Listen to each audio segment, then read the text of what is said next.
ಎಲ್ರಿಗೂ ನಮಸ್ಕಾರ. ಶುಭ ಮಧ್ಯಾಹ್ನ. ನಾನು ಲಕ್ಷ್ಮೀ ಝಾನ್ಸಿ ಭಟ್ ಅಂತ. ನಮ್ಮೂರು ಹೊನ್ನಾವರ ಕರ್ಕಿ, ಇರೋದು ಬೆಂಗಳೂರಿನಲ್ಲಿ. ನಾನಿವತ್ತು ಅಮೂಲ್ ಕನ್ನಡ ಪೇಜ್ನಲ್ಲಿ ಲೈವ್ ಆಗಿ ಅಮೂಲ್ ಪ್ರಾಡಕ್ಟನ್ನು ಉಪಯೋಗಿಸಿ ಒಂದು ಬಂಗಾಳಿ ಡಿಶನ್ನು ಮಾಡ್ತಾ ಇದ್ದೀನಿ. ಅದನ್ನು ನನ್ನದೇ ಆದ ರೀತಿಯಲ್ಲಿ ಮಾಡಿ ತೋರಿಸ್ತಾ ಇದ್ದೀನಿ. ತುಂಬ ರುಚಿಯಾಗಿ ಬರುತ್ತೆ ಅಂತ ಇದನ್ನು ಕೆಲವೊಂದು ಮಾರ್ಪಾಟುಗಳನ್ನು ಮಾಡಿ ನಾನು ಮಾಡ್ತಾ ಇರುವಂಥದ್ದು. ನಾನು ಮಾಡ್ತಾ ಇರುವ ಡಿಶ್ನ ಹೆಸರು ಪನೀರ್ ಪತೂರಿ ಅಥವಾ ಪತೋರಿ. ಅದು ಬಂಗಾಳಿಯಲ್ಲಿ ಕರೆಯೋದು, ಅಂದರೆ ಬಾಳೆ ಎಲೆಯನ್ನು ಉಪಯೋಗಿಸಿ ಮಾಡೋದಕ್ಕೆ ಆ ಹೆಸರು ಬಂದಿದೆ. ಅದಕ್ಕಾಗಿ ನಾನಿಲ್ಲಿ ಅಮೂಲ್ ಪ್ರಾಡಕ್ಟನ್ನು, ಅಮೂಲ್ ಮೊಸರು, ಅಮೂಲ್ ಹಾಲನ್ನು ತಗೊಂಡಿದ್ದೀನಿ, ಅಥವಾ ಅಮೂಲ್ ಪನ್ನೀರನ್ನು ತಗೋಬಹುದು. ನಾನು ಅಮೂಲ್ ಪನ್ನೀರ್ ಬದಲಿಗೆ ನಾನೇ ಪನ್ನೀರನ್ನು ಮಾಡಿರೋದಂದ್ರೆ ಅಮೂಲ್ ಹಾಲನ್ನು ತಗೊಂಡಿದ್ದೀನಿ. ಹಾಗೆ ಅನ್ನದ ಜೊತೆ ಊಟ ಮಾಡೋಕೆ ಅಂತ ಅಮೂಲ್ ಸೋನಾ ಮಸೂರಿ ಅಕ್ಕಿಯನ್ನು ತಗೊಂಡಿದ್ದೀನಿ. ಹಾಗೆ ಅದಕ್ಕೆ ಅಮೂಲ್ ತುಪ್ಪವನ್ನು ಬಳಸ್ತಾ ಇದ್ದೀನಿ. ಅವರು ಸಾಸಿವೆ ಎಣ್ಣೆಯನ್ನು ಬಳಸ್ತಾರೆ. ಸಾಸಿವೆ ಎಣ್ಣೆ ಕೆಲವರಿಗೆ ರುಚಿಯಾಗಿರುವುದಿಲ್ಲ, ಹಾಗಾಗಿ ಅದರ ಬದಲಿಗೆ ನಾನು ಅಮೂಲ್ ತುಪ್ಪವನ್ನು ಉಪಯೋಗಿಸಿ ಮಾಡೋದು ಹೇಗೆ ಅಂತ ತೋರಿಸ್ತೀನಿ. ಸುಲಭವಾಗಿ ಮಾಡುವಂತಹದ್ದು, ಆದರೆ ಆರೋಗ್ಯಕರವಾಗಿರುತ್ತೆ. ಈರುಳ್ಳಿ ಬೆಳ್ಳುಳ್ಳಿ ಇಲ್ಲದೆ ಮಾಡುವಂತಹ ಈ ಪನೀರ್ ಪತೋರಿ ಅನ್ನದ ಜೊತೆಗೆ ಅಥವಾ ಚಪಾತಿ ಪರೋಟ ಜೊತೆಗೂ ತುಂಬಾ ಚೆನ್ನಾಗಿರುತ್ತೆ, ಅಥವಾ ಹಾಗೇನು ತಿನ್ಬಹುದು. ಅದನ್ನ ಮಾಡೋ ವಿಧಾನವನ್ನ ತೋರಿಸ್ತೀನಿ. ಅದಕ್ಕೆ ಮೇನ್ ಇಂಗ್ರೀಡಿಯೆಂಟ್ಸ್ ಆಗಿ ಪನೀರ್ ಅಂತೂ ಆಯ್ತಲ್ಲ, ಹಾಗೆ ಅದಕ್ಕೆ ಸಾಸಿವೆ ಬೇಕು. ಬಿಳೆ ಸಾಸಿವೆ ಆದ್ರೆ ಇನ್ನೂ ಚೆನ್ನಾಗಿರುತ್ತೆ. ಅದನ್ನ ಸ್ವಲ್ಪ ನೀರಲ್ಲಿ ಒಂದು 10 ನಿಮಿಷ ನೆನೆಸಿಟ್ಕೋಬೇಕು. ಹಾಗೆ ಗಸಗಸೆ ಬೇಕು. ಬಂಗಾಳಿ ಡಿಶ್ನಲ್ಲಿ ಗಸಗಸೆ ತುಂಬಾ ಇರುತ್ತೆ. ಮತ್ತೆ ನಾನು ಗೋಡಂಬಿಯನ್ನು ನೆನೆಸಿಟ್ಕೊಂಡಿದ್ದೀನಿ. ಸ್ವಲ್ಪ ಕಾಯಿ ತುರಿಬೇಕು ಖಾರಕ್ಕಾಗಿ. ಹಸಿಮೆಣಸು ಮತ್ತೆ ಮೊಸರನ್ನ ಹಾಕಿ ರುಬ್ಕೋಬೇಕು. ಇದನ್ನ ರುಬ್ಬೋದು ತೋರಿಸ್ತೀನಿ ಈಗ. ಇದಕ್ಕೆ ಪುಷ್ಪಲತಾ ಅವರು ಹಾಯ್ ಝಾನ್ಸಿ. ಪುಷ್ಪಲತಾ ಅವರಿಗೆ ಥ್ಯಾಂಕ್ ಯು. ನೋಡಿ, ಇದು ಸಾಸಿವೆಯನ್ನ, ಬಿಳೆ ಸಾಸಿವೆ ಆದ್ರೆ ಚೆನ್ನಾಗಿರುತ್ತೆ. ನನ್ನಲ್ಲಿ ಬಿಳೆ ಸಾಸಿವೆ ತಂದದ್ದಿಲ್ಲ ಅಂತ ನಾನು ಈ ಕಪ್ಪು ಸಾಸಿವೆಯನ್ನೇ ಉಪಯೋಗಿಸಿದ್ದೀನಿ. ಇದಕ್ಕೆ ಮೇನ್ ಪರಿಮಳನೇ ಸಾಸಿವೆ ಇರುತ್ತೆ, ತುಂಬಾ ಚೆನ್ನಾಗಿರುತ್ತೆ. ನಾವು ಹಾಗೆ ಪನ್ನೀರನ್ನ ಉಪಯೋಗಿಸೋ ಬದಲಿಗೆ ಇದು ಒಂಥರ ಡಿಫ್ರೆಂಟ್ ಆಗಿರುತ್ತೆ. ಹಾಗೆ ಗಸಗಸೆಯನ್ನ ಹಾಕ್ತಾ ಇದ್ದೀನಿ. ಗಸಗಸೆಯನ್ನು ಸಹ ಸ್ವಲ್ಪ ನೀರಿನಲ್ಲಿ ನೆನೆಸಿಟ್ಕೊಂಡ್ರೆ ರುಬ್ಬೋಕ್ಕೂ ಚೆನ್ನಾಗಿರುತ್ತೆ, ರುಚಿನೂ ಸ್ವಲ್ಪ ಭಿನ್ನವಾಗಿರುತ್ತೆ. ಒಬ್ಬೊಬ್ರು ಒಂದೊಂದು ರೀತಿಯಲ್ಲಿ ಮಾಡ್ತಾರೆ. ನಾನು ಕೆಲವೊಂದು ಡಿಶ್ನಲ್ಲಿ ಈ ರೀತಿ ಮಾಡಿದ್ದನ್ನ ನೋಡಿದ್ದೀನಿ. ಹಾಗೆ ನನ್ನ ಅಕ್ಕನ ಮಗಳು ಯಾವಾಗ್ಲೂ ಇದನ್ನ ಮಾಡ್ತಾ ಇರ್ತಾಳೆ. ತುಂಬಾ ರುಚಿಯಾಗಿತ್ತು. ನಾನು ಸಾಸಿವೆ ಎಣ್ಣೆ ಬದಲಿಗೆ ಅಮೂಲ್ ತುಪ್ಪವನ್ನ ಉಪಯೋಗಿಸ್ತಾ ಇದ್ದೀನಿ. ಹಾಗೆ ಗೋಡಂಬಿಯನ್ನು ಹಾಕೊಳ್ಳೋಣ. ಇದು ಒಂಥರ ಚಟ್ನಿ ತರನೇ ಇರುತ್ತೆ. ಇದಕ್ಕೆ ಸ್ವಲ್ಪ ಕಾಯಿ ತುರಿಬೇಕು. ಇವೆಲ್ಲವನ್ನ ಹಾಕಿ ನಮ್ಗೆ ಖಾರಕ್ಕೆ ಹಸಿಮೆಣಸು ಎಷ್ಟು ಬೇಕೋ ನೋಡ್ಕೊಂಡು ಹಸಿಮೆಣಸನ್ನ ಹಾಕೊಂಡ್ರಾಯ್ತು. ನಾನಿಲ್ಲಿ ಒಂದು ಹಸಿಮೆಣಸನ್ನ ಹಾಕ್ತೀನಿ. ಹಾಗೆ ಇದಕ್ಕೆ ರುಚಿಗೆ ತಕ್ಕಷ್ಟು ಉಪ್ಪು. ನಾವು ಚಟ್ನಿ ತರ ಮಾಡಿದಾಗೆ ಹಸಿ ಸಾಸಿವೆ ಪರಿಮಳ ಇರುತ್ತೆ, ತುಂಬಾ ರುಚಿಯಾಗಿರುತ್ತೆ. ಹಾಗೆ ಇದಕ್ಕೆ ಮೊಸರನ್ನ ಹಾಕಬೇಕು. ಅಮೂಲ್ ಗಟ್ಟಿ ಮೊಸರನ್ನ ತಗೊಂಡಿದ್ದೀನಿ. ಮೊಸರನ್ನ ಹಾಕಿ ನುಣ್ಣಗೆ ರುಬ್ಕೋಬೇಕು. ತುಂಬಾ ತೆಳುವಾಗಿಯೂ ಅಲ್ಲ, ತುಂಬಾ ದಪ್ಪನಾಗಿಯೂ ಅಲ್ಲ, ಚಟ್ನಿ ತರ, ಅಂದ್ರೆ ಪನೀರ್ಗೆ ಕೋಟ್ ಆಗೋ ಹಾಗೆ ಮಾಡ್ಕೋಬೇಕಾಗುತ್ತೆ. ಇದನ್ನ ನುಣ್ಣಗೆ ರುಬ್ಕೋಬೇಕು. ಇವತ್ತು ನಮ್ಮಲ್ಲಿ ಪವರ್ ಕಟ್ ಇರೋದ್ರಿಂದ ಈ ಸ್ವಿಚ್ ನಲ್ಲಿ ಆಗ್ತಾ ಇಲ್ಲ, ಆ ಕಡೆ ಸ್ವಿಚ್ ನಲ್ಲಿ ರುಬ್ಕೋ ಬರ್ತೀನಿ.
ಈಗ ನುಣ್ಣಗೆ ರುಬ್ಕೊಂಬಂದಿದ್ದೀನಿ. ನೀರು ಹಾಕದೆ ರುಬ್ಬೋಣ ಅನ್ಕೊಂಡೆ, ಆದ್ರೆ ನುಣ್ಣಗಾಗಿಲ್ಲ. ಹಾಗಾಗಿ ಸ್ವಲ್ಪ ನೀರನ್ನು ಹಾಕಿ ರುಬ್ಬಗ ಬಂದೀನಿ. ಇದನ್ನ ಒಂದು ಬೌಲ್ಗೆ ಟ್ರಾನ್ಸ್ಫರ್ ಮಾಡ್ಕೊತೀನಿ.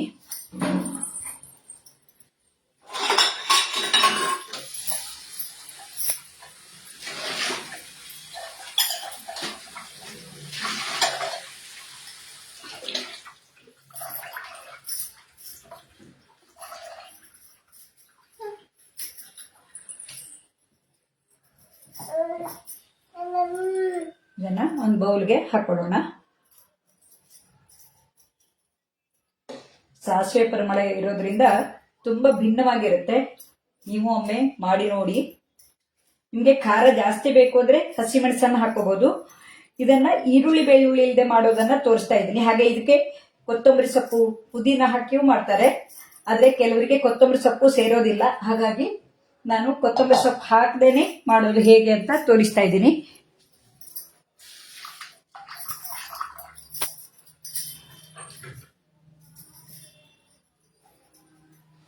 ಇದರಲ್ಲಿ ಎರಡು ರೀತಿಯಲ್ಲಿ ಮಾಡ್ಕೋಬಹುದು ನಾವು. ಒಂದು ಹುಗ್ಗಿಯಲ್ಲಿ ಬೇಯಿಸಿ ಮಾಡ್ಕೋಬಹುದು, ಇನ್ನೊಂದು ನಾವು ಕಾವಲಿಯಲ್ಲಿ ಈ ಬಾಳೆಯಲ್ಲಿ ಸುತ್ತಿ ಆಮೇಲೆ ಫ್ರೈ ಮಾಡೋದು, ಆ ರೀತಿನೂ ಮಾಡಬಹುದು. ಹಾಗಾಗಿ ಹುಗ್ಗಿಯಲ್ಲಿ ಸುತ್ತೋದನ್ನ ಯಾವ ರೀತಿ ಅಂತ ತೋರಿಸ್ತೀನಿ. ಇದಕ್ಕೆ ಉಪ್ಪು ಖಾರ ನಿಮ್ಗೆ ಎಷ್ಟು ಬೇಕೋ ಅಷ್ಟು ಹಾಕೋಬಹುದು. ಇದನ್ನು ಸ್ಲೈಸ್ ತರನು ಮಾಡಿಕೊಂಡು ಅದರಲ್ಲಿ ಮ್ಯಾರಿನೇಟ್ ಮಾಡಿ ಪನ್ನೀರನ್ನ ಈ ಚಟ್ನಿಯಲ್ಲಿ ಮ್ಯಾರಿನೇಟ್ ಮಾಡಿ ಅದನ್ನ ಬಾಳೆಯಲ್ಲಿ ಸುತ್ತಿ ಮಾಡಬಹುದು. ಇಲ್ಲ ಅಂದ್ರೆ ಇದನ್ನ ನಾವು ಅನ್ನಕ್ಕೆ ಕಳಿಸ್ತಾ ಇರೋದ್ರಿಂದ ಇದನ್ನ ಈ ರೀತಿ ಪನ್ನೀರನ್ನ ಪುಡಿ ಮಾಡಿಕೊಂಡು ಅದಕ್ಕೆ ಈ ಚಟ್ನಿಯನ್ನ ಸೇರಿಸಿ ಮಾಡಿಕೊಂಡ್ರೆ ತುಂಬಾ ಚೆನ್ನಾಗಿರುತ್ತೆ. ಎರಡು ರೀತಿಯಲ್ಲಿ ಮಾಡೋದನ್ನ ನಾನು ತೋರಿಸ್ತಾ ಇದ್ದೀನಿ.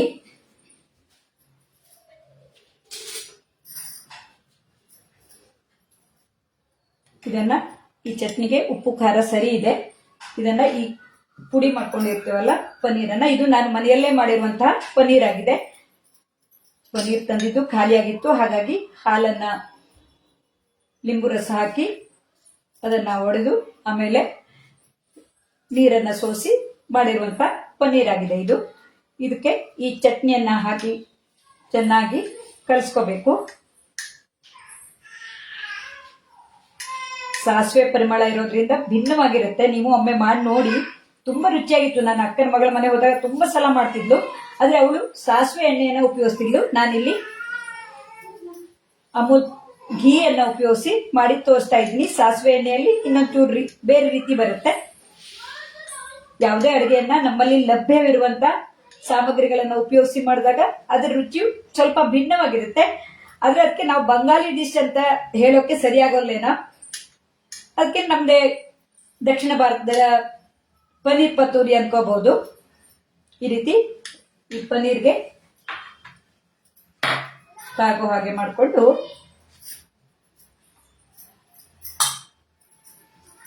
ನಮ್ಮ ಅಡುಗೆ ಮನೆ ಚಿಕ್ಕದಾಗಿರೋದ್ರಿಂದ ತೋರ್ಸೋಕ್ಕೂ ತುಂಬಾ ಜಾಗ ಇಲ್ಲ.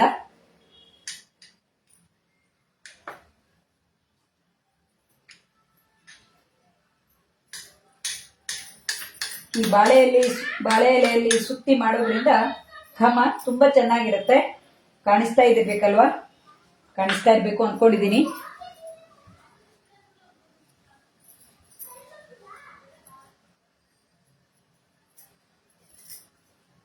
ಈ ರೀತಿ ಈ ಪನ್ನೀರ್ಗೆ ಎಲ್ಲ ಕಡೆನೂ ಈ ಚಟ್ನಿ ತಾಗೋ ಹಾಗೆ ಇಟ್ಕೊಂಡು ಇದ್ರ ಮೇಲೆ ಒಂದು ಹಸಿ ಮೆಣಸನ್ನ ಇಡ್ತಾರೆ. ಯಾಕೆಂದ್ರೆ ಅವರಿಗೆ ಹಸಿ ಮೆಣಸಂದ್ರೆ ತುಂಬಾ ಇಷ್ಟ ಆಗಿರುತ್ತೆ. ನಿಮ್ಗೆ ಬೇಡ ಅಂದ್ರೆ ಇಟ್ಕೋಬೇಕು ಅಂತಿಲ್ಲ. ನಿಮ್ಗೆ ಕೊತ್ತಂಬರಿ ಸೊಪ್ಪನ್ನ ಘಮ ಬೇಕು ಅಂದ್ರೆ ಇದ್ರ ಮೇಲೆ ಒಂದು ಕೊತ್ತಂಬರಿ ಸೊಪ್ಪನ್ನು ಇಟ್ಟು ಇದ್ರ ಮೇಲೆ ಸಾಸಿವೆ ಎಣ್ಣೆ ಹಾಕಿ ಆಮೇಲೆ ಅವರು ಇದನ್ನ ಸುತ್ತಿ ಉಗಿಯಲ್ಲಿ ಬೇಯಿಸೋದು ಅಥವಾ ಕಾವಲಿಯಲ್ಲಿ ಬೇಯಿಸ್ತಾರೆ.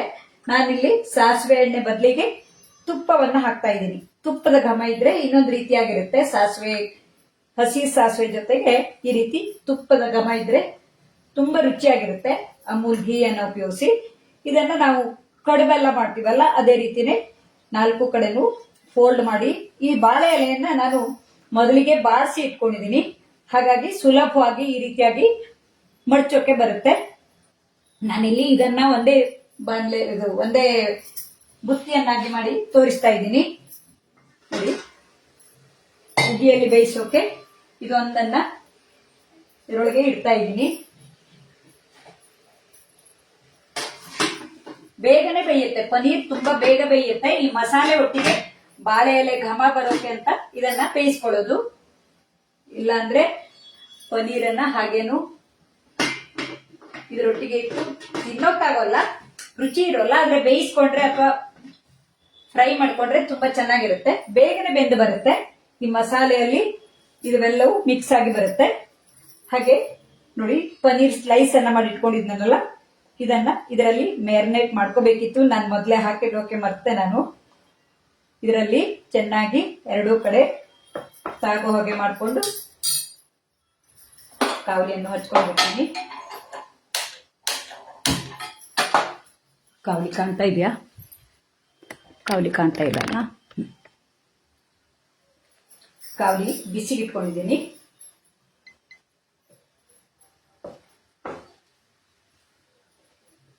ಇದಕ್ಕೆ ನೋಡಿ, ಈ ಪನೀರ್ಗೆ ಎರಡೂ ಕಡೆ ಈ ಚಟ್ನಿ ಕೋಟ್ ಆಗ ಹಾಗೆ ಮಾಡಿಕೊಂಡು, ಇದು ದೊಡ್ಡ ದೊಡ್ಡ ಸ್ಲೈಸು ತಗೋಬಹುದು. ನಾನಿಲ್ಲಿ ಮನೆಯಲ್ಲೇ ಮಾಡಿರೋ ಪನೀರ್ ಆಗಿರೋದ್ರಿಂದ ರೌಂಡ್ ಆಗಿತ್ತು.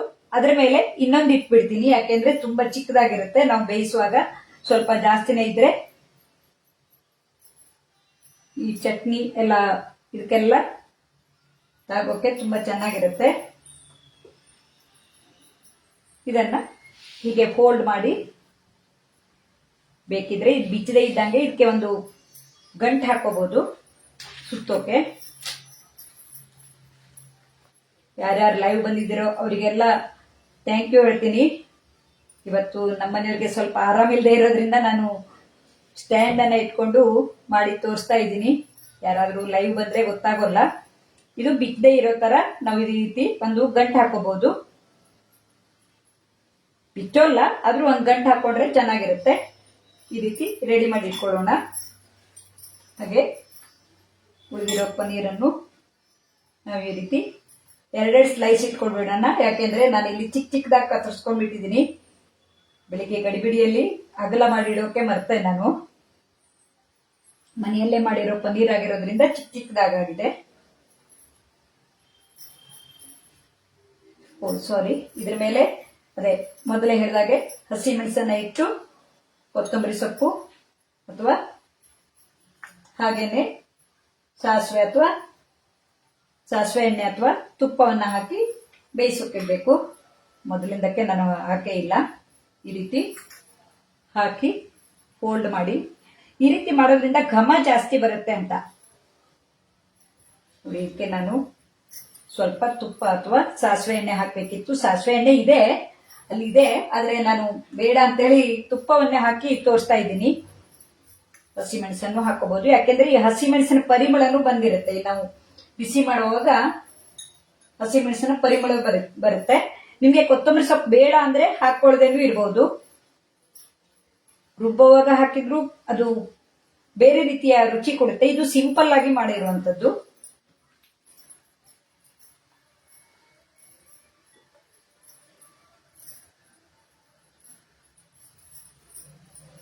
ಈ ಚಟ್ನಿಯ ಘಮನೇ ತುಂಬಾ ರುಚಿಯಾಗಿರುತ್ತೆ. ನೀವೊಮ್ಮೆ ಮಾಡಿ ನೋಡಿ. ಹಸಿ ಸಾಸಿವೆಯ ಪರಿಮಳದ ಈ ಚಟ್ನಿ ರುಚಿ ರುಚಿಯಾಗಿ ಬರುತ್ತೆ. ತುಂಬಾ ದಿವಸಗಳಿಂದ ಇದನ್ನ ಮಾಡಿ ತೋರಿಸ್ಬೇಕು ಅಂತ ಅಂದ್ಕೊಂಡಿದ್ದೆ. ಹಸಿ ಮೆಣಸನ್ನ ಈ ರೀತಿ ಹಾಕೋದ್ರಿಂದ ಈ ಹಸಿ ಮೆಣಸಿನ ಪರಿಮಳನು ಬಿಟ್ಕೊಳ್ಳುತ್ತೆ, ಖಾರನೂ ಆಗಿ ಬರುತ್ತೆ, ರುಚಿಯಾಗಿರುತ್ತೆ ಅಂತ. ದೊಡ್ಡ ದೊಡ್ಡ ಸ್ಲೈಸ್ ಆದ್ರೆ ನಾವು ಪೊಟ್ನ ಇನ್ನೊಂದು ಸ್ವಲ್ಪ ದೊಡ್ಡದಾಗಿ ಬರುತ್ತೆ.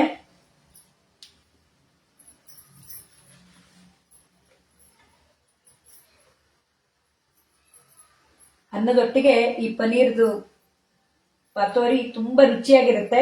ಇಲ್ಲಾಂದ್ರೆ ಹಾಗೇನು ತಿನ್ನೋಕ್ಕೂ ತುಂಬಾ ರುಚಿಯಾಗಿರುತ್ತೆ.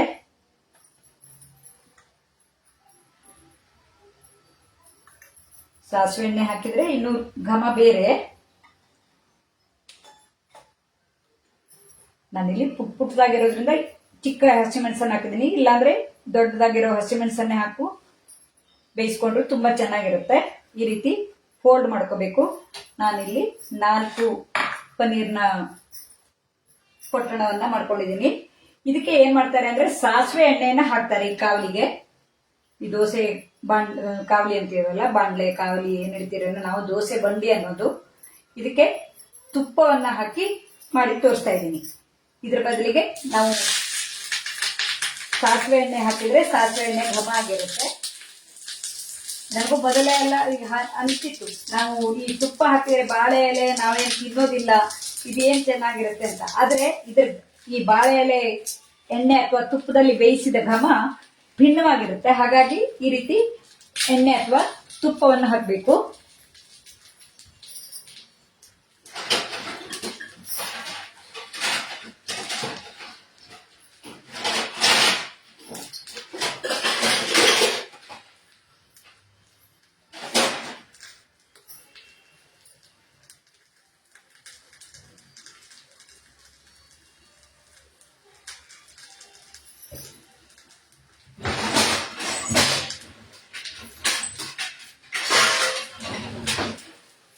ಇದಕ್ಕೆ ಮುಚ್ಚಳವನ್ನು ಮುಚ್ಚಿದ್ರೆ ಆ ಬಾಳೆ ಎಲೆ ಅದರಲ್ಲೇ ಬೆಂದು ಬಂದು ಘಮ ಇನ್ನೂ ಚೆನ್ನಾಗಿರುತ್ತೆ.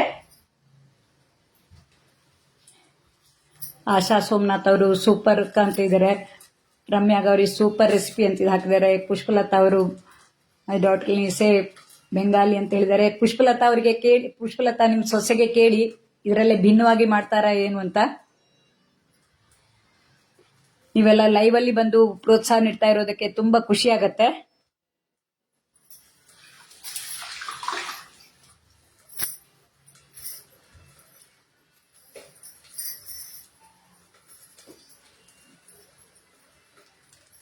ಇದು ಈ ಉಗಿಯಲ್ಲೇ ಬೆಂದು ಬರಬೇಕು. ನಾವು ಎಣ್ಣೆ ಅಥವಾ ತುಪ್ಪ ಹಾಕಿರ್ತೀವಲ್ಲ ಅದರಲ್ಲಿ ಬೆಂದು ಬರಬೇಕು. ಈ ಉಗಿಯಲ್ಲಿ ಬೇಯಿಸ್ತಾ ಇರೋದು ಬೆಂದಿರುತ್ತೆ. ಯಾಕೆಂದ್ರೆ ನಾವು ಇಲ್ಲಿ ಸ್ವಲ್ಪನೇ ಮಾಡ್ತಾ ಇರೋದು. ಮತ್ತೆ ಪನ್ನೀರ್ ತುಂಬಾ ಬೇಯಬೇಕು ಅಂತೇನಿಲ್ಲ, ಈ ಮಸಾಲೆ ಮಾತ್ರ ಸ್ವಲ್ಪ ಹಸಿ ವಾಸನೆ ಹೋಗೋ ತನಕ ಬೇಯಿಸ್ಕೊಂಡ್ರೆ ಸಾಕಾಗತ್ತೆ. ಇದನ್ನ ಸಣ್ಣ ಉರಿಯಲ್ಲಿ ನೋಡಿ ಈ ರೀತಿ ಮಾಡ್ಕೊಂಡು ಎರಡೂ ಕಡೆ ಕೆಂಪಗಾಗಿ ಘಮ ಬರೋ ತನಕ ನಾವು ಬೇಯಿಸ್ಕೋಬೇಕು.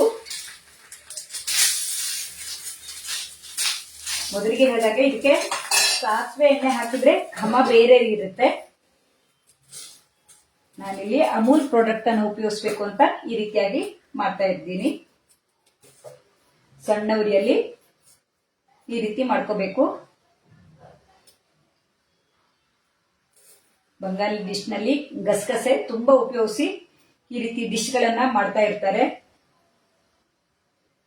ನಾನು ಮೊದಲ ರುಚಿ ನೋಡಿದ್ದು ನನ್ನ ಅಕ್ಕನ ಮಗಳು ವೀಣಾ ಅವರ ಮನೆಯಲ್ಲಿ. ನಾವೆಲ್ಲ ಸೇರಿದಾಗ 2 ಸಲ ಮಾಡಿದ್ಲು. ನಾನು ಇದನ್ನ ತೋರಿಸ್ಬೇಕು ಅಂತ ತುಂಬಾ ದಿನಗಳಿಂದ ಅನ್ಕೋತಾ ಇದ್ದೆ. ಇವತ್ತು ಆ ಸಮಯ ಕೂಡಿ ಬಂತು. ಅಮೂಲ್ ಕನ್ನಡ ಪೇಜ್ ನಲ್ಲಿ ಹೀಗೆ ನಮ್ಗೆ ಬೇಕಾದ ರೀತಿಯ ಅಡುಗೆಗಳನ್ನ ಮಾಡಿ ತೋರ್ಸೋಕೆ ಒಂದು ಅವಕಾಶ ಇದೆ. ಅದು ಲೈವ್ ಅಲ್ಲಿ ಮಾಡಿ ತೋರ್ಸೋಕೆ ಇದು ಎಲ್ರಿಗೂ ನೋಡೋಕು ಒಂದು ಸುಲಭವಾದ ರೆಸಿಪಿ ಅಂತ ಹೇಳಿ ಹೇಳ್ಬೇಕು. ನಾವು ಏನೇ ತಪ್ಪು ಒಪ್ಪುಗಳನ್ನ ಮಾಡಿದ್ರು ಇಲ್ಲಿ ಗೊತ್ತಾಗತ್ತೆ. ಈಗ ಉಗಿಯಲ್ಲಿ ಬೆಂದಿರೋದು ಆಗಿದೆ.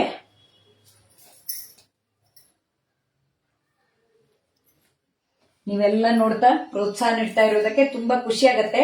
ಒಮ್ಮೆ ಲೈವ್ ಅಲ್ಲಿ ನೋಡ್ಲಿಕ್ಕೆ ಸಾಧ್ಯವಾಗ್ಲಿಲ್ಲ ಅಂದ್ರೆ ಈ ವಿಡಿಯೋ ಹಾಗೆ ಇರುತ್ತೆ ಅಮೂಲ್ ಕನ್ನಡ ಪೇಜ್ ನಲ್ಲಿ. ಅದನ್ನ ಸಾಧ್ಯವಾದಾಗೆಲ್ಲ ನೋಡ್ಕೋಬಹುದು.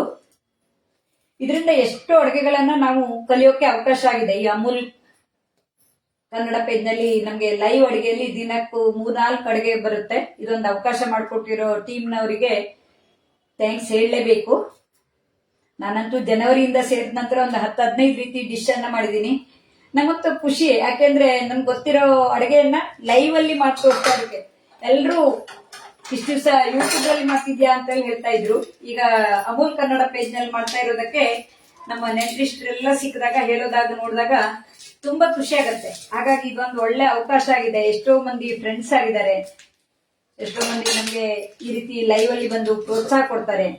ಹಾಗೆ ಬೇರೆ ಬೇರೆ ಡಿಶ್ ಮಾಡೋಕ್ಕೂ ಒಂದು ಅವಕಾಶದ ಜೊತೆಗೆ ಕಲಿಯೋಕ್ಕೂ ಒಂದು ಅವಕಾಶ ಆಗಿದೆ.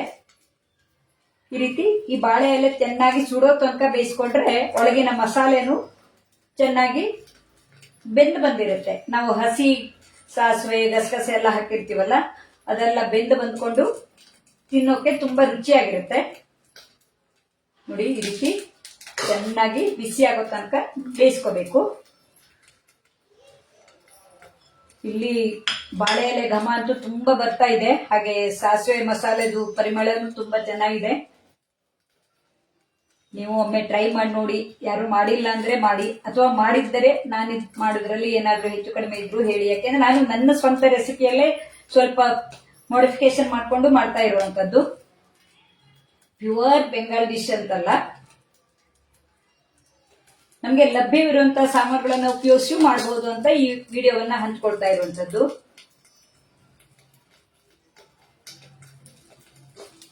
ಇದೀಗ ನೋಡಿ ಎರಡು ಕಡೆ ಕೆಂಪಗಾಗಿ ಬೆಂದು ಬಂದಿದೆ. ಮೊದಲು ಹೇಳಿದಾಗೆ ಪನೀರ್ ತುಂಬಾ ಬೇಯಬೇಕಂತೇನಿಲ್ಲ. ತುಂಬಾ ಬಾಳೆ ಎಲೆ ಸುಟ್ಟೋಗ್ಬಿಟ್ರೆ ಈ ಪನೀರ್ ಎಲ್ಲ ಹೊರಗಡೆ ಬಂದ್ಬಿಡುತ್ತೆ. ಯಾಕೆಂದ್ರೆ ಇದು ಒಂದ್ ಕಡೆ ಒಂದೇ ಪದರದಲ್ಲಿ ಇರುತ್ತಲ್ಲ ಬಾಳೆ ಎಲೆ. ತುಂಬಾ ಸುಟ್ಟೋಗ್ಬಿಟ್ರೆ ಈ ಮಸಾಲೆ ಎಲ್ಲ ಹೊರಗಡೆ ಬರೋ ಚಾನ್ಸ್ ಇರುತ್ತೆ. ಹಾಗಾಗಿ ತುಂಬಾ ಸುಡೋದು ಬೇಡ, ಹಾಗೆ ಬೇಗನೆ ತೆಗೆಯೋದು ಬೇಡ. ಈಗ ಸರಿಯಾದ ಸಮಯ ಆಗಿದೆ. ನೋಡಿ ಈ ರೀತಿ ಇವೆಲ್ಲ ಬೆಂದು ಬಂದಿದೆ. ಈಗ ಎರಡು ರೀತಿಯ ಈ ಪನೀರ್ ಪತೋರಿ ಅಥವಾ ಪಾತೋರಿ, ಅದು ನಮ್ಗೆ ಪ್ರೊನೌನ್ಸ್ ಮಾಡೋಕೆ ಸ್ವಲ್ಪ ಕಷ್ಟ ಆಗತ್ತೆ ಬಂಗಾಲಿ ಡಿಶ್ ಆಗಿರೋದ್ರಿಂದ. ಪತೋರಿ ಅಥವಾ ಪಾತೋರಿ ಅಂತ ಹೇಳಿ ಕರಿಬಹುದು. ಬಹುಶಃ ಬಾಳೆ ಎಲೆಯಲ್ಲಿ ಇರೋದಕ್ಕೆ ಆ ರೀತಿ ಹೆಸರು ಬಂದಿರಬೇಕು. ಯಾರಾದ್ರೂ ಬಂಗಾಳಿ ಗೊತ್ತಿದ್ದವರಿದ್ರೆ ಹೇಳಿ. ನೋಡಿ ಇದು ಬಾಳೆ ಎಲೆಯಲ್ಲಿ ಮಾಡಿರೋದು ಬೆಂದಿದೆ. ನೋಡಿ ನಾವು ತುಪ್ಪ ಹಾಕಿರೋದ್ರಿಂದ ಈ ತುಪ್ಪ ಎಲ್ಲ ಬೆಂದು ಹೊರಗಡೆ ಬರ್ತಾ ಇದೆ. ಈ ಬಾಳೆ ಎಲೆಯ ಘಮದ ಜೊತೆಗೆ ಸೇರ್ಕೊಂಡಿದೆ. ನೋಡಿ ಹಸಿಮೆಣಸು ಚೆನ್ನಾಗಿ ಬೆಂದಿದೆ. ಕಾಣಿಸ್ತಾ ಇದೆ ಅಲ್ವಾ? ಕಾಣಿಸ್ತಾ ಇದೆ ಅನ್ಕೋತೀನಿ. ಇದನ್ನ ಹಾಗೇನು ತಿನ್ಬಹುದು, ಆದ್ರೆ ಹಾಗೆ ತಿನ್ನೋ ಬದಲಿಗೆ ದೋಸೆ ಚಪಾತಿ ಜೊತೆಗೆ ತಿಂದ್ರೆ ತುಂಬಾ ರುಚಿಯಾಗಿರುತ್ತೆ. ದೋಸೆ ನಮ್ದು ಸೌತ್ ಇಂಡಿಯನ್ ಫುಡ್ ಆಯ್ತು. ಪರೋಟ, ರೋಟಿ ಅದ್ರ ಜೊತೆಗೂ ತುಂಬಾ ಚೆನ್ನಾಗಿರುತ್ತೆ. ನೋಡಿ ಇದು ಬೆಂದು ಬಂದಿದೆ. ನೋಡಿ ಮಸಾಲೆ ಸ್ವಲ್ಪ ಹೆಚ್ಚು ಕಡಿಮೆ ಆದ್ರೆ ಈ ಬಾಳೆ ಎಲೆ ಜೊತೆಗೆ ಚೆನ್ನಾಗಿ ನಾವು ಕತ್ತೋಗೋದು ಅಂತೀವಲ್ಲ, ಆ ರೀತಿ ಆಗ್ಬಿಡುತ್ತೆ. ಹಾಗಾಗಿ ನೋಡ್ಕೊಂಡು ಬೇಯಿಸ್ಕೋಬೇಕು.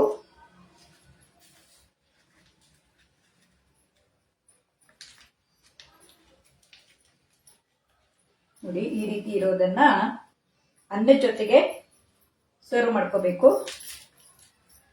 ನಾನಿಲ್ಲಿ ಅಮೂಲ್ ಸೋನಾ ಮೊಸರಿಗೆ ಅನ್ನವನ್ನ ಮಾಡಿ ಇಟ್ಕೊಂಡಿದ್ದೀನಿ. ಅನ್ನದ ಜೊತೆಗೆ ತಿಂದ್ರೆ ತುಂಬಾ ರುಚಿಯಾಗಿರುತ್ತೆ. ಇಲ್ಲ ಅಂದ್ರೆ ಈ ಮಸಾಲೆ ಕಮ್ಮಿ ಹಾಕೊಂಡು ಹಾಗೇನೆ ಬಾಯಲ್ಲಿ ತಿಂದ್ರು ಅಂದ್ರೆ ಸ್ಪೂನ್ ಇಂದ ತಿಂದ್ರು ಚೆನ್ನಾಗಿರುತ್ತೆ.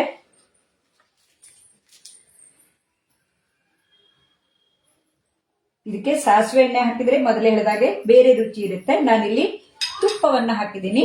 ನೋಡಿ ಅಮೂಲ್ ರೈಸ್ ಜೊತೆಗೆ ಈ ಪನೀರ್ ಪತೋರಿ ತುಂಬಾ ರುಚಿಯಾಗಿರುತ್ತೆ. ಅನ್ನ ಮತ್ತೆ ಇದನ್ನ ಸೇರಿಸಿ ತಿನ್ನುವಂಥದ್ದು. ಅನ್ನ ಜೊತೆಗೆ ಕಲಿಸ್ಕೊಂಡ್ರೆ ತುಂಬಾ ರುಚಿಯಾಗಿ ಬರುತ್ತೆ. ಈ ರೀತಿ ತಿನ್ನೋಕೆ ರುಚಿಯಾಗಿರುತ್ತೆ. ಇದು ಪನೀರನ್ನ ಪುಡಿ ಪುಡಿಯಾಗಿ ಮಾಡಿರುವಂಥದ್ದು. ಇದಾದ್ರೆ ನೋಡಿ ಪನೀರು ಇದು ಹೀಗೆ ನಾವು ಸ್ಲೈಸ್ ಆಗಿ ತಗೋಬಹುದು. ನಾನಿಲ್ಲಿ ಪುಟ್ಟ ಪುಟ್ಟ ಸ್ಲೈಸ್ ಮಾಡಿರೋದ್ರಿಂದ ಈ ರೀತಿ ಇದೆ. ಕಾಣಿಸ್ತಾ ಇದೆ ಅಲ್ವಾ? ಈ ರೀತಿ ಪನೀರ್ ಪತೋರಿಯನ್ನ ನೀವು ಮಾಡಿ ನೋಡಿ. ಸುಲಭವಾಗಿ ಈರುಳ್ಳಿ ಬೆಳ್ಳುಳ್ಳಿ ಇಲ್ಲದೆ ಮಾಡುವಂತಹ ಈ ರೆಸಿಪಿ ನಿಮಗೂ ಖುಷಿಯಾಗಿರಬಹುದು. ನಾನು ಮಾಡಿರೋದ್ರಲ್ಲಿ ಮಾಡಿಫಿಕೇಶನ್ ಮಾಡಿರೋದ್ರಿಂದ ಹೆಚ್ಚು ಕಡಿಮೆ ಇದ್ದಿರಬಹುದು. ಮಸಾಲೆಯಲ್ಲಿ ಒಂದೊಂದು ಕಡೆ ಒಂದೊಂದು ರೀತಿಯಲ್ಲಿ ಮಾಡ್ತಾರೆ, ಹಾಗಾಗಿ ನಾನು ಈ ರೀತಿಯಲ್ಲಿ ಮಾಡಿದ್ದೀನಿ. ಈ ವಿಡಿಯೋ ನಿಮಗೆ ಇಷ್ಟ ಆದರೆ ಲೈಕ್ ಮಾಡಿ, ಹಾಗೆ ನಿಮ್ಮ ಗೊತ್ತಿದ್ದವರಿಗೂ ಹೇಳಿ. ಇದನ್ನ ಮಾಡೋಕೆ ಹೇಗೆ ಇತ್ತು ಅಥವಾ ನೀವು ಮಾಡಿದರೆ ಯಾವ ರೀತಿ ಇತ್ತು ಅನ್ನೋದನ್ನು ಹೇಳಿ ತಿಳಿಸಿದ್ರೆ ತುಂಬ ಖುಷಿ ಆಗತ್ತೆ.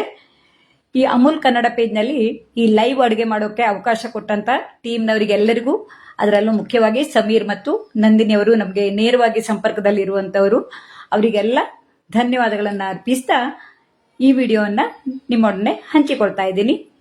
Thank you.